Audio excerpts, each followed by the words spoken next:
Okay, I'm removing a tie rod assembly on an e36 BMW. It controls the wheel's pitch angle in or out. And we're not talking about caster, we're talking about where the wheel is kind of either pointed outwards or pointed inwards. And you're going to need an alignment after performing this repair. Now here's what I've done. On one side I've already pulled the clips off, because I've already pulled it off previously, and used Romex to hold it in. As you can see, they're already on the ground. What you're going to need to do, I'm going to show you on the other side, because I'm going to be doing that too. Where the screwdriver is pointed here, those clips have to come off on either side, and then you just slide the boot over, like I have on this side here.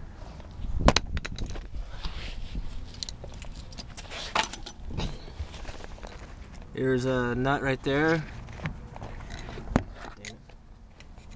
This nut right here comes off. This is your rack assembly. Pack this back with grease when you're done. This nut spins off, and then of course on this side here, I'm sure you've removed a few ball joints in your life. Turn this screw here off, and you get your it looks like a fork.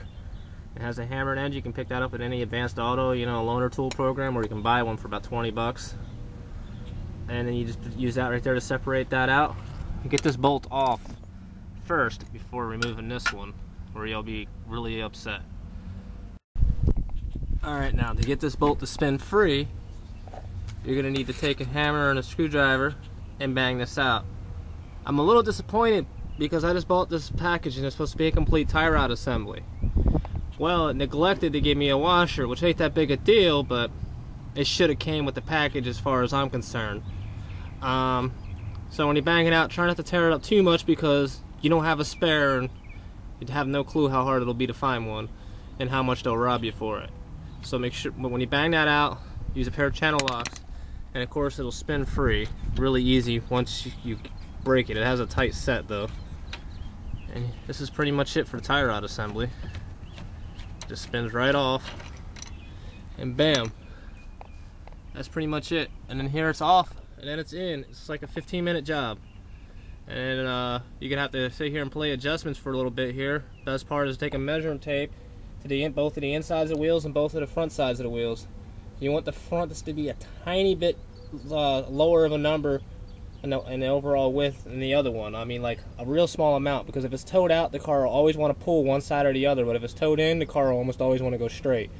So you want to try and have just a slight toe in, just a hair.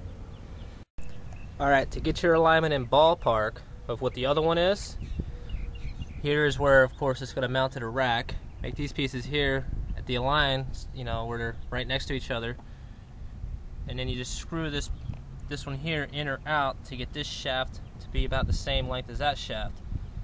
That way there, when you've got your car together, you're really close to what the alignment should be before you put it on there. I don't know, I just think it makes it a little bit easier.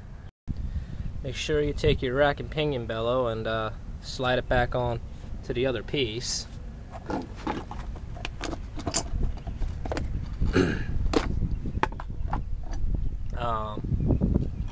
One more thing I wanted to just show you here. I had some clunking in my steering. See how loose that is?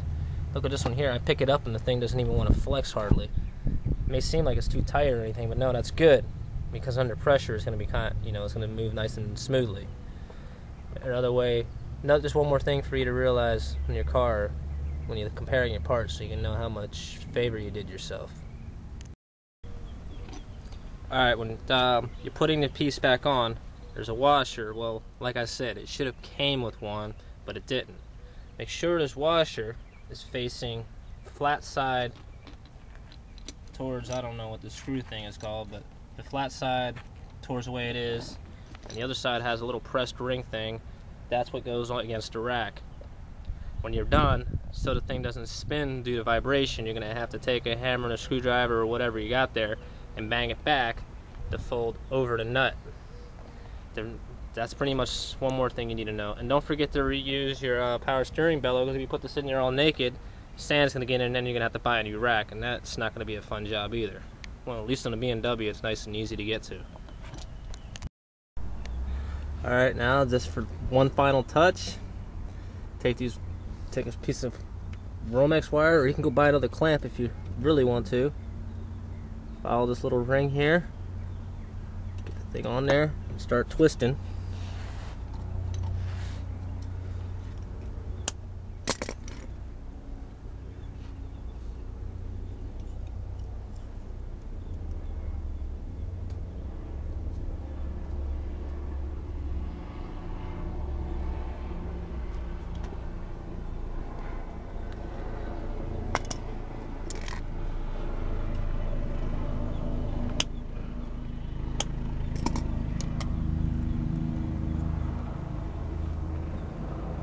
And that ain't going nowhere. And the same thing to the other side, and you're good.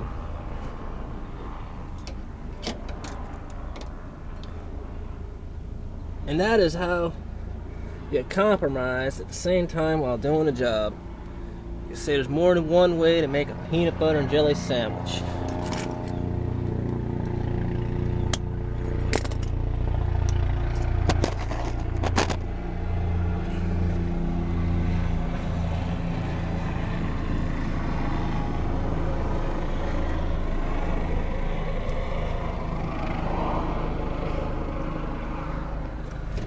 And there's plenty of Romex wire to go around. I got so much of this stuff in my backyard. I'm actually a contractor by trade, so that's why I have this stuff laying around. But I would suggest using this or the real clamps. But the real clamps are actually harder to put on than those, and these work really, really well. They are not going anywhere. So there you go. There's your compromise, and then the rest of the job's done right. Put the wheel back on. Here's where you're going to take sort of pair of pliers, and you're going to turn this back and forth until you can get this inner, or I mean out, you know, front and back measurements. You want to make sure that the inner side here is a little longer than this side here. When you have to put the wheel on to do this though, and you're going to have to use a measuring tape. Hopefully you have someone to hold the other end for you, but make sure you measure from the exact same point on the tire on both front or back. I would say inner rim to inner rim on front or back to get a proper alignment.